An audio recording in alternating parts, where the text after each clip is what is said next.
মোহাম্মদ হাবিবুল্লাহ মিয়া, বয়স ৭৫ বছর। নেত্রকোনার মোহনগঞ্জের বিরামপুর বাজারে ছোট্ট রাইস মিল চালিয়ে সংসার চালান এই প্রবীণ। তার রাজনৈতিক প্রিয় নেতা হলেন সাবেক স্বরাষ্ট্র প্রতিমন্ত্রী লুৎফুজ্জামান বাবর। তাকে রাজনৈতিক আদর্শ হিসেবে দেখেন হাবিবুল্লাহ। টানা প্রায় ১৮ বছর কারাভোগের পর গত বৃহস্পতিবার মুক্তি পেয়েছেন নেত্রকোনা ৪ আসনের সাবেক সংসদ সদস্য বাবর। আগে ভাগেই নেতার মুক্তির খবর জানতে পেরেছিলেন তিনি।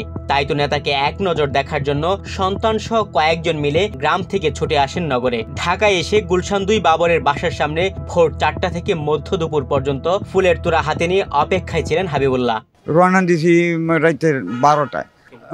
ভোর রাতেই তো হাঁটাচড়ি করছি, রুটে দিয়ে হাঁটাচড়ি করছি, যায় নাস্তা করছি। এখন পর্যন্ত আমি এইভাবেই দাঁড়ানো আছি যে বাবর ভাইয়ের সাথে আমি একটু সাক্ষাৎ করব, এই আশায় আমি এখনো দাঁড়াই আছি। যদি রাত পর্যন্ত আমার দাঁড়ায় থাকতে হয় আমি থাকবো। সাবেক স্বরাষ্ট্র প্রতিমন্ত্রী বাবর সেনা সমর্থিত তত্ত্বাবধায়ক সরকারের সময় গ্রেফতার হন। তখন থেকে বিভিন্ন সময় হাবিবুল্লাহ নিজের আয় রোজগার ফেলে প্রিয় নেতাকে দেখার জন্য কারাগারে গিয়েছিলেন। ফখরুলের আমল থেকে তো উনি জেলে চলে গেছেন। জেলের পর আমি আইসা কাশিমপুর কারাগারে ওনার সাথে আরও লোকজন লইয়া, ভাস বইয়ের লোকজন লইয়া আইয়া ওনার সাথে সাক্ষাৎ করে গেছি। জেল গেটের ভিতরে সাক্ষাৎ করে গেছি। বাবরের একনিষ্ঠ কর্মী হয় আওয়ামী লীগ সরকারের আমলে বিভিন্নভাবে হয়রানির শিকার হয়েছেন তিনি। বাবরের কাছ থেকে ভালোবাসা পাওয়ায় তাকে জেলে যেতে হয়েছে। গেল ১৫ বছরের বেশি সময় সামাজিকভাবে নানা অত্যাচারের মুখোমুখি হতে হয়েছে বয়স্ক এই বৃদ্ধকে।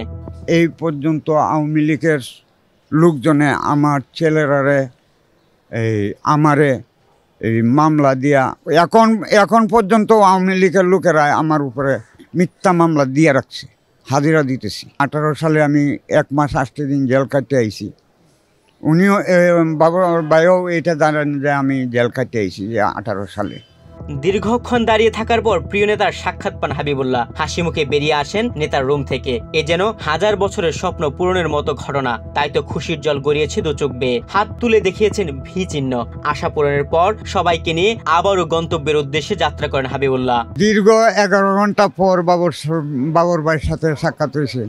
সাক্ষাৎ করে আমরা গলাগলি করে কান্না করি, কথাই মুখে দিয়ে আসে না। কান্নাকানি করতে করতেই আমার সময় চলে গেছে। আমি এতে খুব আনন্দিত হয়েছি, খুবই ভালো লাগছে। এখান থেকে আসবারই মন চায় না, আমি ওনার কাছে দাঁড়ায় থাকবার মন চাইছি। হাবিবুল্লাহর মতো এমন হাজারো নেতাকর্মী প্রতিদিনই ভিড় করেন বাবরের গুলশান ২ বাসায়, শুধুমাত্র প্রিয় নেতাকে এক নজর দেখার জন্য।